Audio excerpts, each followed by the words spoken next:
Ya syabab, kita sekarang tahun 2026 dan Islam masuk Mesir tahun 641.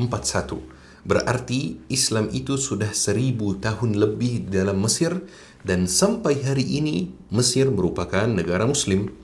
Islam misalnya masuk Jawa di abad ke-13. yakni Islam sudah sekitar 750 tahun di Jawa dan sampai hari ini mayoritas penduduk Jawa beragama Islam. Tapi teman-teman, ada sebuah negara di dunia ini, masih ada sampai hari ini, Islam masuk di sana tahun 711 Masehi. Dan Islam tetap di sana lebih dari 800 tahun. Tetapi kejutannya teman-teman, kalau kita melihat keadaan negara tersebut sekarang di 2026, ternyata tidak ada muslimnya sama sekali. Mayoritas Nasrani atau ateis. Muslimnya cuma 2% saja.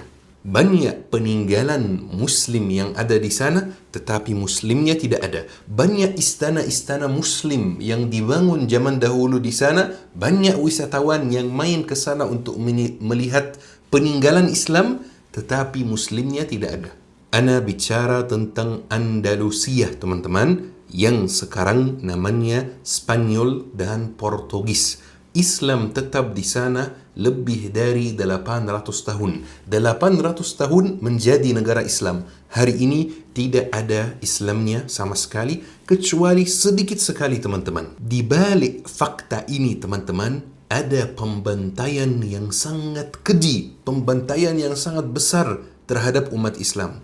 Di balik Spanyol yang hari ini ada cerita yang sangat menggeringkan. Kajian ini teman-teman khusus pecinta sejarah Islam. Dulu di Andalusia teman-teman, saat dipimpin oleh umat Islam, lingkungannya indah sekali teman-teman. Ada 3 agama utama di sana. Ada 3 agama yang hidup berdampingan, tidak ada masalah, tidak ada diskriminasi sama sekali. Ada Islam, ada Nasrani, ada Yahudi. Bahkan dari seluruh dunia orang-orang itu pindah dan migrasi ke Andalusia untuk mencari hidup yang lebih nyaman.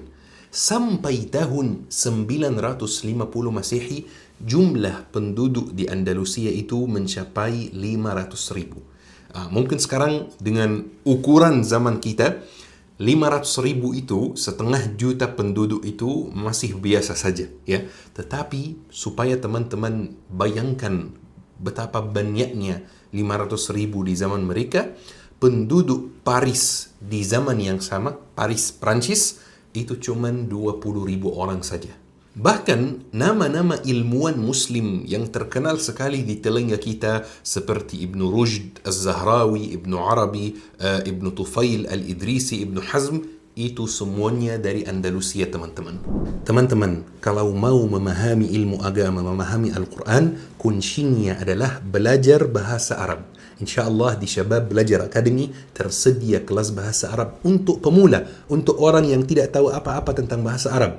Ada kelas malam buat yang bekerja, ada kelas subuh sebelum berangkat kerja. Bismillah, daftarkan diri sekarang. Jadi teman-teman, awalnya Andalusia itu satu kesatuan negara muslim yang sangat kuat sampai sayangnya mulai terpecah belah. Orang muslim sendiri yang mulai saling menyerangi, mulai terpecah belah.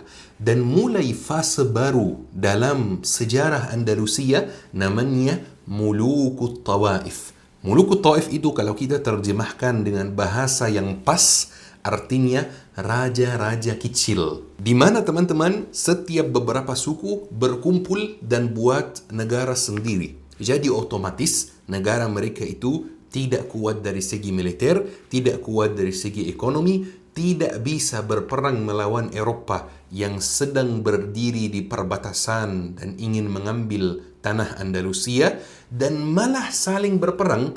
Jadi kerajaan Muslim menyerangi kerajaan Muslim di dalam Andalusia. Dan yang lebih parah teman-teman, beberapa kerajaan Muslim di fase atau era Mulukut Taif itu mulai bayar uang kepada Eropa, kepada raja-raja Eropa, supaya dirinya dilindungi dari saudaranya yang Muslim. Jadi teman-teman, saat keadaan Islam di Andalusia itu mulai terpecah belah, di sisa Eropa sebaliknya yang terjadi. Eropah mulai bersatu teman-teman. Dan pelan-pelan Eropah menghancurkan kerajaan-kerajaan kecil yang Muslim yang ada di Andalusia. Sampai teman-teman di tahun 1238 Masehi hanya tersisa satu kerajaan Muslim saja. Bayangkan, dulu Andalusia itu full dipimpin oleh umat Islam, hanya tersisa 15% saja yang dipimpin oleh umat Islam, yang namanya Kerajaan Granada. Granada itu masih ada sampai hari ini teman-teman, tetapi kota di dalam Spanyol. Dulu itu satu-satunya kerajaan Muslim yang tersisa di Andalusia. Yang lain semuanya, semua kerajaan yang lain, semua tanah Andalusia yang lain sudah diambil oleh Eropah. Tapi teman-teman, area-area yang dulu dikuasai oleh umat Islam itu sebenarnya masih ada Muslimnya. Walaupun sekarang rajanya sudah dari Eropah, rajanya sudah Nasrani, tetapi masih ada warga Muslimnya. Warga Muslim di area-area yang diambil oleh Eropah itu biasanya punya dua pilihan. Yang pertama adalah pindah ke kerajaan Muslim lainnya. Misalnya dia dari Qishtala, dia pindah ke Granada. Jadi lama-lama Granada itu teman-teman jumlah penduduknya mulai banyak sekali.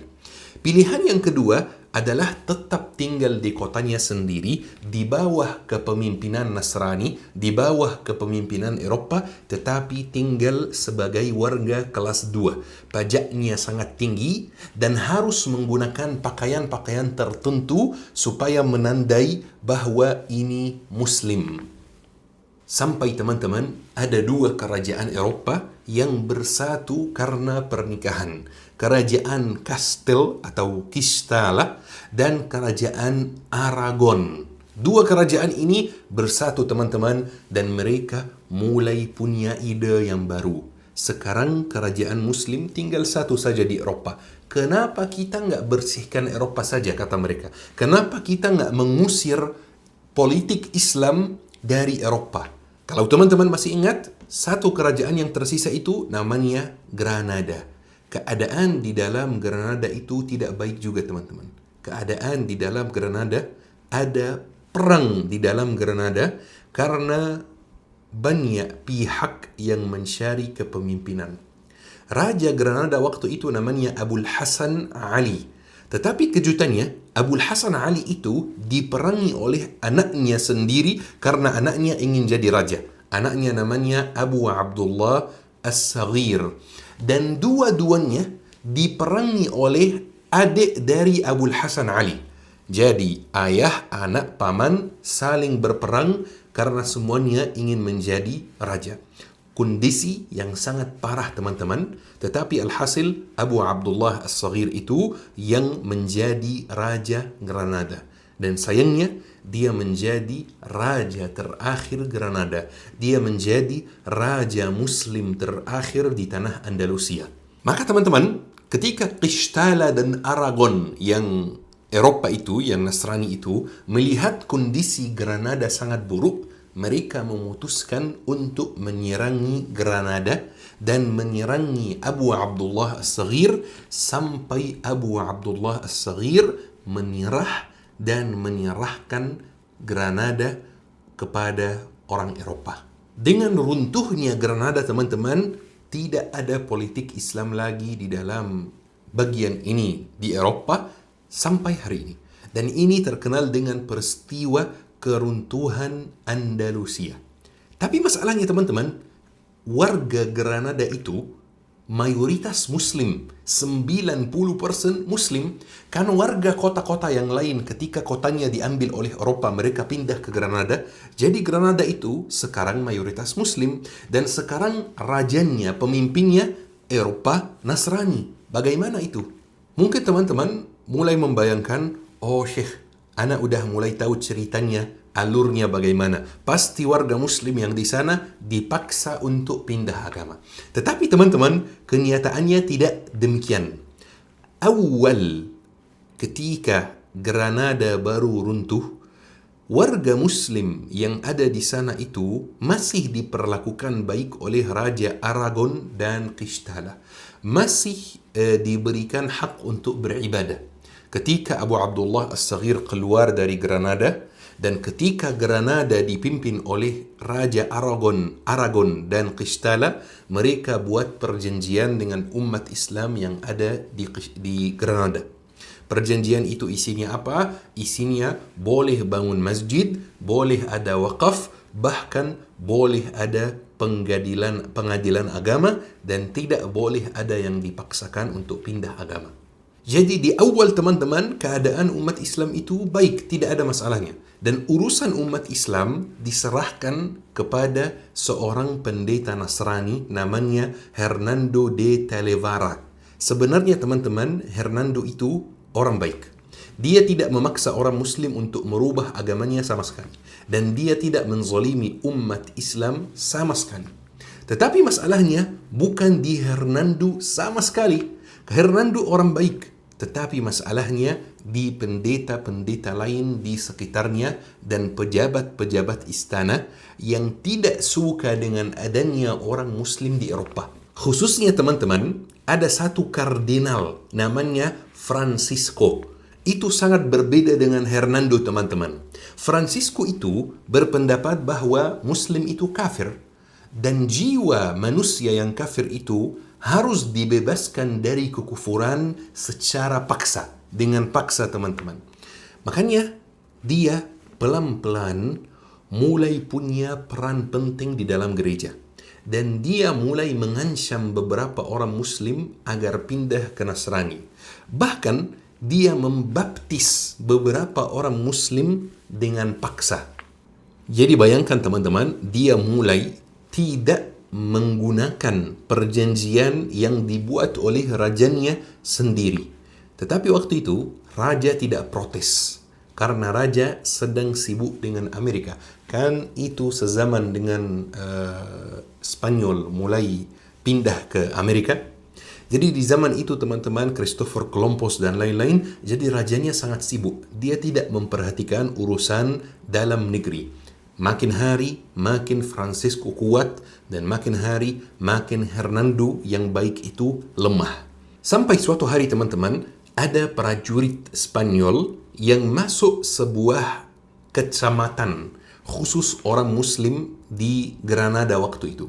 Namanya Bayazid. Kecamatan gitu namanya Bayazid. Prajurit Spanyol itu masuk Bayazid untuk tangkap beberapa orang yang dinyatakan gereja bersalah. Tetapi mereka itu sangat kasar dan sangat tidak sopan. Makanya mereka diperangi oleh warga Muslim yang di Bayazid. Beberapa prajurit Spanyol diperangi oleh warga Muslim. Dan kejadian tersebut berubah jadi protes besar-besaran dari warga Muslim yang sedang tidak senang dengan apa yang dilakukan Francisco.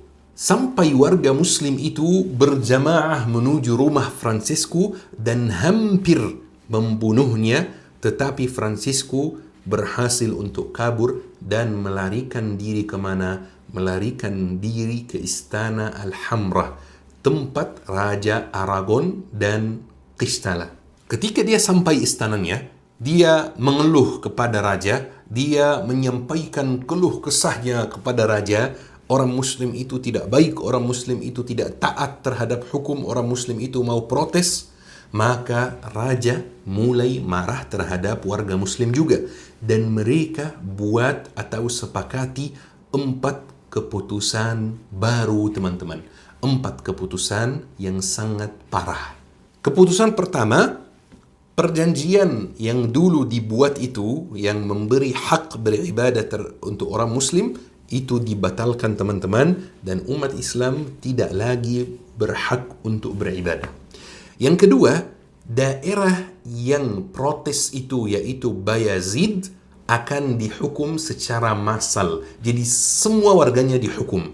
Dan setelah keputusan itu teman-teman, terjadi pembantaian yang luar biasa di kecamatan Bayazid itu. Keputusan yang ketiga teman-teman, pendeta yang namanya Hernando itu di PHK, dikeluarkan teman-teman. Karena Hernando itu dituduh sama Francisco jadi orang Yahudi yang menyamar jadi orang Nasrani. Jadi Hernando itu sudah di rumah, tidak bekerja lagi, dan sekarang secara resmi yang bertanggung jawab atas urusan umat Islam adalah Francisco sendiri. Keputusan yang keempat, dan ini yang paling parah, semua orang Muslim yang ada di Granada hanya punya dua pilihan. Yang pertama adalah meninggalkan agama Islam dan memeluk agama Nasrani. Yang kedua adalah pindah dari Granada, pindah dari Spanyol, tidak boleh ada di Eropa lagi. Bayangkan teman-teman, saya tinggal di rumah ini 800 tahun, nenek moyang saya tinggal di rumah ini, tiba-tiba dikasih pilihan. Mau tetap tinggal di rumah yang sama, di kota yang sama seperti nenek moyangmu, atau mau pindah agama. Itu pilihan yang aneh sekali teman-teman. Dan mungkin teman-teman akan bilang begini, kalau saya di posisi mereka, ya mending saja saya meninggalkan kota daripada pindah agama. Mending saja saya meninggalkan Spanyol daripada pindah agama. Kan bisa pergi ke Afrika Utara, kan bisa pergi ke Mesir, kan bisa pergi ke Utsmaniyah. Waktu itu kan pelan-pelan Utsmaniyah mulai naik. Sudah ada, tetapi mulai puncaknya gitu. Tetapi teman-teman, ini tidak realistis dan tidak praktis sama sekali. Meninggalkan negara di zaman kita ini di 2026 itu tidak mudah sama sekali. Yani bayangkan besok antum disuruh untuk pindah negara. Khalas, harus tidak boleh bawa makanan, pakaian, harta, emas. Itu nggak boleh dibawa semua dan pindah negara. Tapi bagaimana dengan paspornya, bagaimana dengan visanya, bagaimana dengan pesawatnya, bagaimana dengan biaya pesawatnya, biaya tinggal di sana. Di zaman kita ini aja tidak mudah. Apalagi di zaman mereka teman-teman. Biayanya jauh lebih mahal dari biaya di zaman kita ini teman-teman. Selain itu, jalan tidak aman sama sekali. Ada banyak pencurian, penculikan. Bahkan teman-teman terkenal sekali di Laut Mediterranean di zaman itu, ada orang-orang Italia yang kerjanya adalah mencuri kapal. Bahkan kadang-kadang mereka itu pura-pura menjadi staf kapal yang memindahkan orang dari Eropa ke Afrika Utara, tetapi di tengah perjalanan mereka itu menculik orang-orangnya, atau membunuhnya dan mencuri barangnya, atau memperkosa wanita yang ada di kapal tersebut, kemudian dibuang ke laut. Jadi teman-teman, keputusan untuk pindah itu bukan keputusan yang mudah sama sekali. Jadi sekarang kondisinya, banyak sekali warga Muslim Andalusia yang dipaksa oleh Francisco untuk pindah agama. Tiba-tiba banyak orang Muslim di Andalusia yang statusnya jadi Nasrani, dibaptis secara paksa teman-teman. Warga Andalusia bingung, saya Muslim, saya tidak mau jadi Nasrani, tetapi saya dipaksa. Bagaimana dengan salat saya? Dilarang salat. Bagaimana dengan puasa? Dilarang puasa. Bagaimana dengan jilbab? Dilarang pakai jilbab. Maka teman-teman, warga Andalusia diam-diam kirim surat kepada ulama Wahran. Wahran ini kota besar yang ada di Afrika Utara sampai hari ini. Mereka bertanya kepada ulama Wahran, apa yang kami harus lakukan? Kami dipaksa pergi ke gereja setiap minggu. Kami dipaksa menyembah atau sujud terhadap patung-patung yang ada di gereja. Kami dipaksa pakai salib ketika keluar rumah. Kami dibaptis secara paksa. Kami dipaksa untuk mencaci maki Nabi Muhammad secara terang-terangan. Kami dipaksa untuk buka puasa, untuk makan di siang hari di bulan Ramadan. Apa yang kami harus lakukan? Maka teman-teman, ulama Wahran menjawab, dan ini terkenal dalam sejarah dengan yang namanya fatwa Wahran. Teman-teman bisa cari, itu menarik sekali fatwanya. Ana tidak bisa sampaikan lengkap, ana sampaikan intinya saja. Fatwa dari ulama Wahran yang memberikan kelonggaran kepada warga Andalusia untuk melakukan beberapa hal yang sebenarnya tidak diperbolehkan dalam agama Islam. Kata ulama Wahran, jika kalian dipaksa untuk merubah agama kalian, maka nggak apa-apa, pura-pura saja jadi Nasrani, tetapi di hati tetap bersyahadat. Jika kalian dipaksa untuk mencaci maki Nabi Muhammad, maka tidak apa-apa. Caci maki Nabi Muhammad, tetapi hati harus tetap terjaga dan harus tetap memuliakan Nabi Muhammad. Jika kalian tidak diperbolehkan untuk salat 5 waktu, maka nggak apa-apa. Salatnya 5 kali sekalian di malam hari saat pulang ke rumah, saat semua orang sudah tidur. Jika kalian tidak bisa melakukan gerakan salat, maka nggak apa-apa. Salatnya gerakin mata saja atau gerakin kepala. Jika kalian tidak bisa zakat, karena zakat itu kan kepada orang muslim saja, sedekah bisa kepada siapapun, maka kata ulama Wahran, maka hitung zakatnya sebagai sedekah, kemudian berikan kepada yang miskin secara umum walaupun non muslim, insyaallah sah dihitung zakat. Jika kalian tidak bisa puasa Ramadan, masuk waktu Ramadan, orang gereja memaksa orang muslim untuk makan di jalan supaya dipastikan tidak lagi puasa. Maka kata ulama Wahran, tidak apa-apa, buka puasa di bulan Ramadan dan puasanya di lain hari saja. Jika kalian dipaksa untuk makan babi biar nggak dikira muslim, maka nggak apa-apa, makan saja. Dan sekarang haji tidak wajib atas kalian. Maka teman-teman, sekarang warga muslim di Andalusia tiba-tiba punya 2 identitas. Identitas di dalam rumah dan identitas di luar rumah. Di luar rumah mereka adalah warga Nasrani, warga yang dibaptis, warga yang pergi ke gereja. Tetapi di dalam rumah mereka itu muslim. Walaupun mereka di dalam rumahnya sendiri, mereka nggak berani beribadah dengan bebas. Kenapa teman-teman? Karena mereka kalau bangun subuh, maka mereka akan dicurigai. Kenapa lampu rumahnya nyala di waktu subuh? Jangan-jangan dia mau salat subuh. Hidup sesulit itu teman-teman. Kalau mereka misalnya di hari Jumat keluar rumah di waktu siang atau menghilang di waktu siang, mereka akan dicurigai. Jangan-jangan dia mau salat Jumat. Kalau dia misalnya makan di pasar bersama orang-orang sekitarnya, bersama tetangganya, kemudian ditawari babi dan dia tidak mau makan babi, maka dia akan dicurigai. Jangan-jangan dia adalah muslim yang pura-pura jadi Nasrani, teman-teman.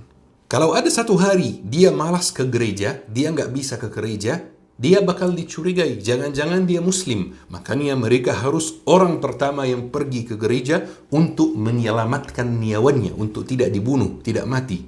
Dan mereka itu teman-teman, orang muslim yang pura-pura jadi Nasrani, itu terkenal dalam sejarah dengan Moriscus atau Al-Moriskin. Antum mendengar cerita saya yang tadi itu, mungkin antum merasa, wah hidupnya sulit sekali ya. Tetapi teman-teman, ini belum sulit sama sekali. Masih ada yang lebih sulit lagi. Ketika gereja mulai inkuisis. Inkuisis atau bahasa Arabnya mahakimut taftish, atau ada nama lain juga peradilan gerejawi. Peradilan gerejawi ini teman-teman dibuat untuk mengecek semua orang yang tinggal di Eropa itu benar-benar Nasrani, atau jangan-jangan dia Yahudi, atau jangan-jangan dia Muslim, atau jangan-jangan dia Nasrani tetapi alirannya tidak sesuai aliran yang diinginkan gereja. Maka Yahudi dihukum, Muslim dihukum, Nasrani yang tidak sesuai ajaran gereja dihukum, dan hukumnya itu adalah dibunuh teman-teman. Jadi kata dihukum jangan sampai memberi kesan bahwa ada peradilan, bahwa enggak, dihukum artinya dibunuh. Masalahnya teman-teman, Inkuisis itu punya mata-mata 24 jam untuk memeriksa seluruh umat Islam di Andalusia. Benar-benar 24 jam teman-teman. Mereka keliling kota secara diam-diam untuk mengecek rumah-rumah orang Muslim, kemudian tulis laporan. Siapa saja yang dicurigai jadi Muslim. Dan apa saja yang dicurigai. Misalnya ada orang yang lampu rumahnya nyala di waktu subuh. Jangan-jangan dia mau tahajud. Ada orang yang misalnya di siang hari dia tidak mau makan. Jangan-jangan dia puasa misalnya. Maka ditulis laporan. Kemudian pihak inkuisis itu teman-teman datang ke rumahnya beberapa hari kemudian dan membawa dia ke gereja untuk disiksa. mata-matanya bekerja keras 24 jam. Bahkan teman-teman, khusus hari Jumat, mereka ada mata-mata yang keluar di jalan melihat siapa yang pakaiannya baru dan wangi. Jangan-jangan dia mau sholat Jumat. Hidupnya sesulit itu teman-teman. Ketika orang Muslim dibawa ke peradilan gerejawi itu atau inquisis, dia sebenarnya tidak diadili, dia sebenarnya tidak dihukum, tetapi itu adalah tempatnya menyiksa teman-teman. Dia dimasukkan ke dalam ruangan, kemudian dia ditanya, kamu mau mengakui nggak kalau kamu itu bersalah? Jika dia jawab, iya, saya mengakui saya bersalah, maka dia akan disiksa dengan biasa. Tetapi jika dia tidak mau mengakui jika dia bersalah, maka dia akan dibakar hidup-hidup. Cara penyiksaannya teman-teman itu sangat kreatif. Bahkan setiap ruang penyiksaan di inquisis itu ada dokternya. Dokter bukan untuk memperhatikan kesehatan orang Muslim yang disiksa, tetapi dokter untuk membatasi penyiksaannya supaya orangnya tidak mati. Mereka nggak mau orangnya mati. Mereka mau orangnya disiksa sampai hampir mau mati, dibiarkan beberapa jam istirahat, kemudian disiksa lagi, dan seterusnya. Banyak cara yang mereka gunakan untuk menyiksa. Ada cara yang namanya rak. Jadi tubuh itu direbahkan. Kemudian tangan dan kaki diikat. Kemudian diputar perlahan hingga sendi merenggang teman-teman. Ada juga teman-teman cara yang namanya tortura del agua. Agua itu bahasa Spanyol, artinya aqua, artinya air. Yakni ada air yang sangat banyak yang dimasukkan ke mulut, dituangkan secara terus-menerus. Bahkan kadang-kadang kepalanya direndam di dalam air sampai dapat sensasi tenggelam. Hampir tenggelam. Tujuannya adalah bikin orang Muslim panik dan menghancurkan ketahanan mental dia. Kemudian ada cara lain teman-teman juga yang namanya compression device, di mana jari atau kaki itu dijeput besi, kemudian diputar perlahan. Teman-teman yang jawab, tidak, saya tidak mau mengakui bahwa saya bersalah, maka namanya langsung dimasukkan ke list acara. Jadi ada kan pertanyaan, kamu mau mengakui kamu bersalah enggak? Ada jawaban, iya dan tidak. Iya, maka dia disiksa, tapi tidak dibunuh.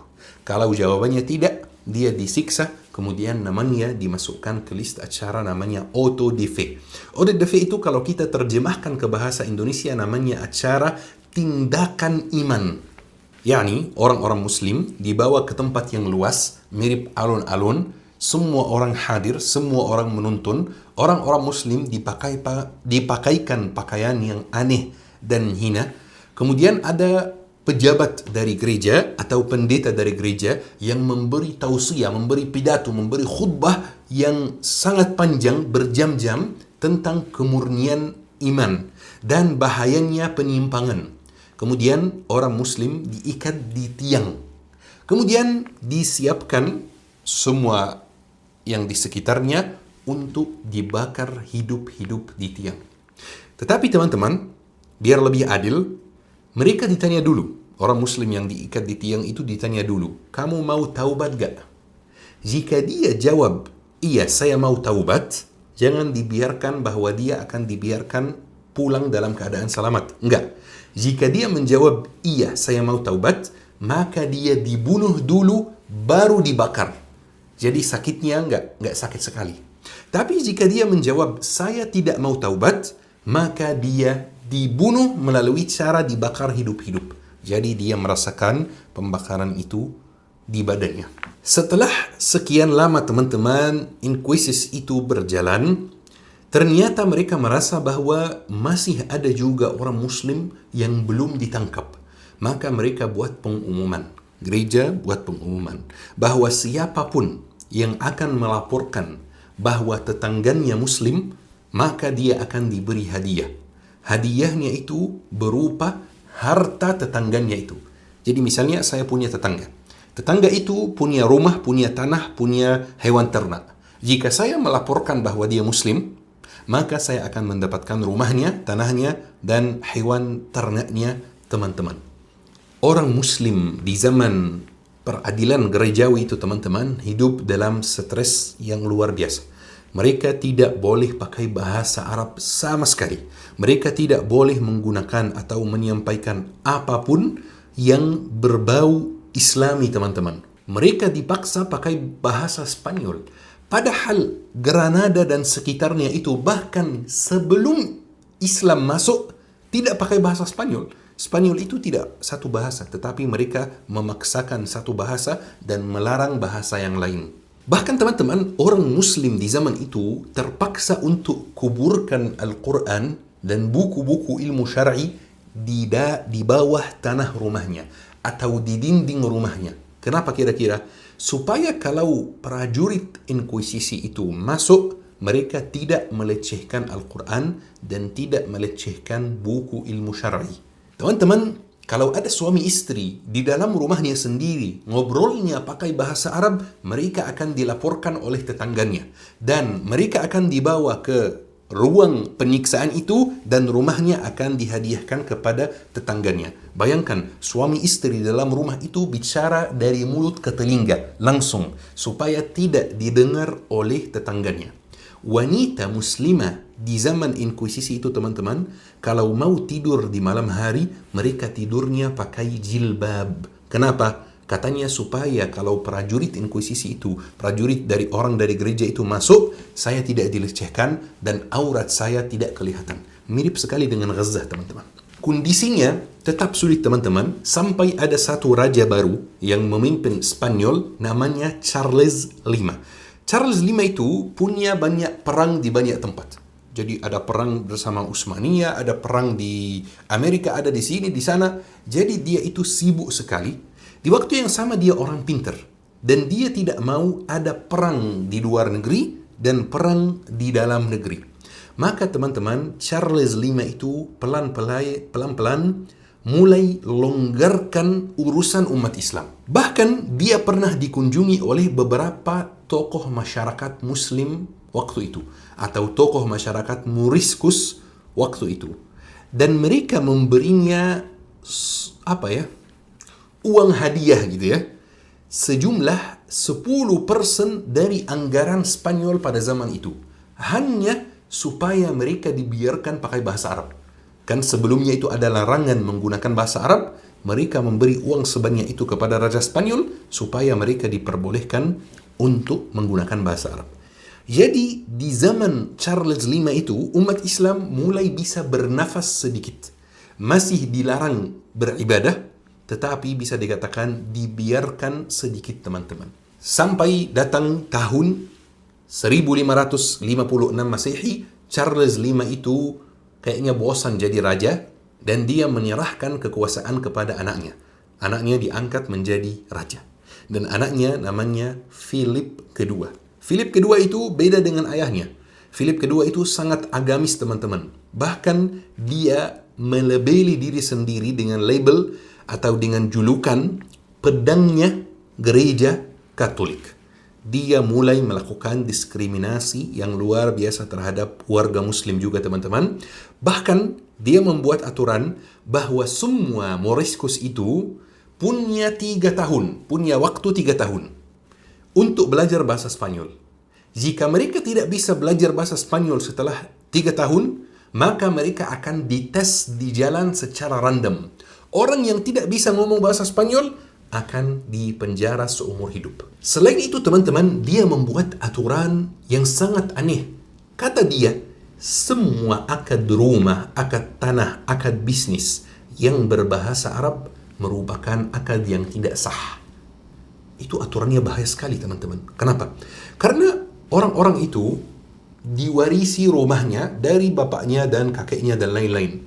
Akadnya itu berbahasa Arab. Normal waktu itu di zaman Andalusia, akadnya berbahasa Arab. Bayangkan, tiba-tiba dia mulai mengatakan bahwa semua akad yang berbahasa Arab itu tidak berlaku dan tidak sah. Maka bisa saja ada orang Spanyol masuk rumah orang Muslim, tetap di rumah orang Muslim tersebut dan mengatakan, ini rumah saya, bukan rumah Anda. Makanya orang Muslim bilang, ini rumah saya, ini akadnya. Oh, akadnya berbahasa Arab, ini akad yang tidak sah. Banyak orang Muslim yang mulai hilang rumahnya, tanahnya, bisnisnya gara-gara peraturan tersebut.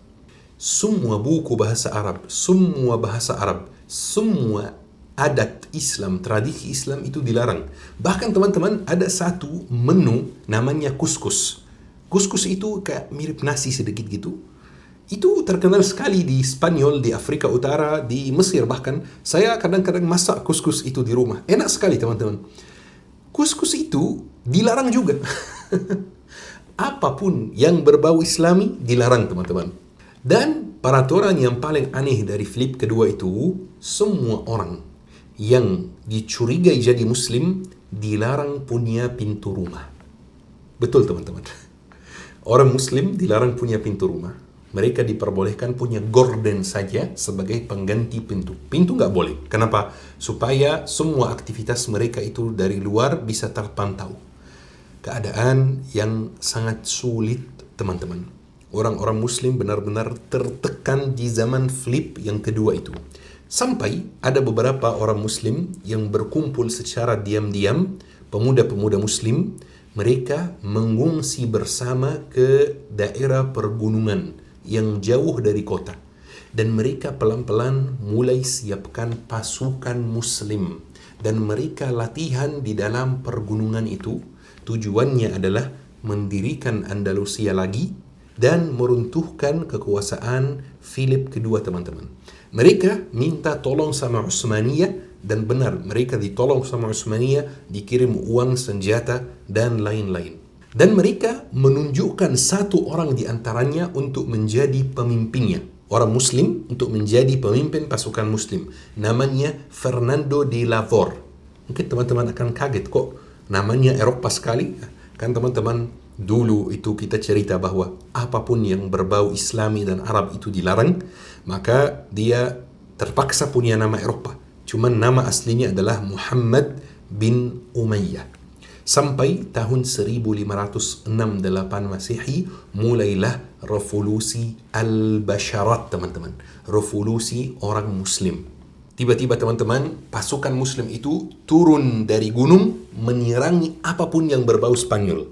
Mereka sukses menguasai banyak daerah teman-teman dan sukses mengusir tentara flip kedua dari banyak daerah. Dan mereka terburu-buru mengumumkan kembalinya Andalusia. Maka teman-teman, Flip minta tolong sama saudaranya. Ada saudaranya di Austria yang beda ibu. Dia minta tolong sama saudaranya, namanya Don Jan. Don Jan itu mengirim pasukan yang sangat besar untuk Philip kedua dengan satu slogan, burn them all. Bakar mereka semua. Dan qadarullah teman-teman, revolusi Al-Basharat itu kalah. Dan sebagai balas dendam dari Spanyol terhadap orang Muslim, maka teman-teman banyak sekali anak orang Muslim itu diperbudak dan dibawa ke gereja.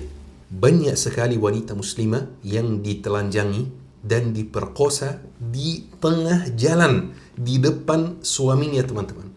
Mereka balas dendam terhadap warga Granada dan mereka memutuskan untuk mengusir semua orang Muslim yang ada di Granada. Diusir ke bagian lain di Spanyol. Tetapi pengusiran itu parah. Mereka tidak mengusir satu keluarga. Misalnya satu keluarga diusir ke kota A, keluarga dua diusir ke kota B. Enggak. Suami di tempat, kemudian istri di tempat yang sangat jauh, anak dibawa, diperbudak, dibawa ke gereja. Sampai teman-teman, Philip kedua itu meninggal dunia. Yang naik setelahnya anaknya, namanya Philip ketiga. Dan itu lebih parah dari ayahnya. Dia itu yang mengumumkan pengusiran semua orang Muslim dari seluruh Spanyol. Namanya Philip ketiga, tahun 1609 Masehi. Tiba-tiba orang Muslim diberi waktu 3 hari untuk meninggalkan Spanyol. Jika setelah 3 hari ada orang Muslim ditemukan di Spanyol, maka dia akan dibunuh langsung oleh prajurit. Maka teman-teman, orang-orang Muslim waktu itu lari panik ke pelabuhan. Karena kalau mereka ke utara itu masih Nasrani, ditolak mereka. Maka mereka larinya ke selatan, ke pelabuhan, supaya mereka nyebrang ke Afrika Utara, negeri Muslim terdekat. Semuanya teman-teman. Bahkan termasuk yang merubah agamanya. Lebih dari 400.000 orang diusir dari Spanyol.